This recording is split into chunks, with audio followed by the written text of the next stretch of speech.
दोस्तों आप देख रहे हैं न्यूज़ टिक। राहत इंदौरी ने कहा था लगेगी आग तो आएंगे घर कई जद में, यहाँ पर हमारा मकान थोड़ी है।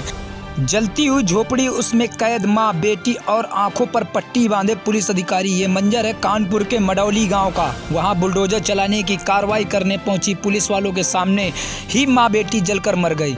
जिस लड़की की मौत हो गई है उसकी इसी साल शादी होनी थी। पूरे परिवार की इकलौती बेटी थी, इसलिए सब शादी धूमधाम से करने की तैयारी में जुटे थे। लेकिन वो दिन आने से पहले ही ऐसी घटना हो गई जिसने पूरे परिवार की खुशियों को झटके में ख़त्म कर दिया।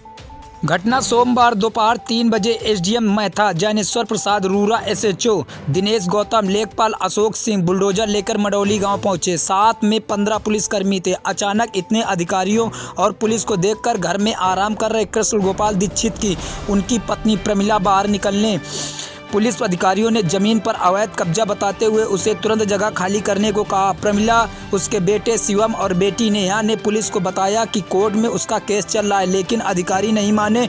उन्होंने उस जगह पर तुरंत खाली करने का अल्टीमेटम दिया। शिवम अपने पिता के साथ घर के सामान निकालकर बाहर रखने लगे।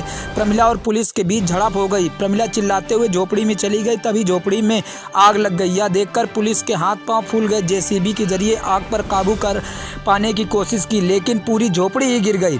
शिवम और कृष्ण गोयल तो किसी तरह से बाहर निकलने में कामयाब हो गए, लेकिन प्रमिला और नेहा झोपड़ी में ही दब गई और दोनों की मौत हो गई। साथ ही शिवम बोले कि झोपड़ी में आग लेखपाल अशोक सिंह ने लगाई। हम और पापा किसी तरह से बाहर निकलने में सफल हो गए, लेकिन मम्मी और हमारी बहन अंदर ही रह गई। हम उनको नहीं बचा पाए। आग लगाने के बाद ये सारे लोग यहाँ से भाग गए। वहीं पर मृतक परिवार का भाई शिवम कहते हैं जमीन का जो विवाद था उसका मामला ही कोर्ट में था। हमारे यहाँ मर्डर का मामला था। अशोक दीक्षित, अनिल, निर्मल, विशाल, अशोक सिंह जैसे लोगों ने मिलकर मेरे परिवार को मारने की कोशिश की।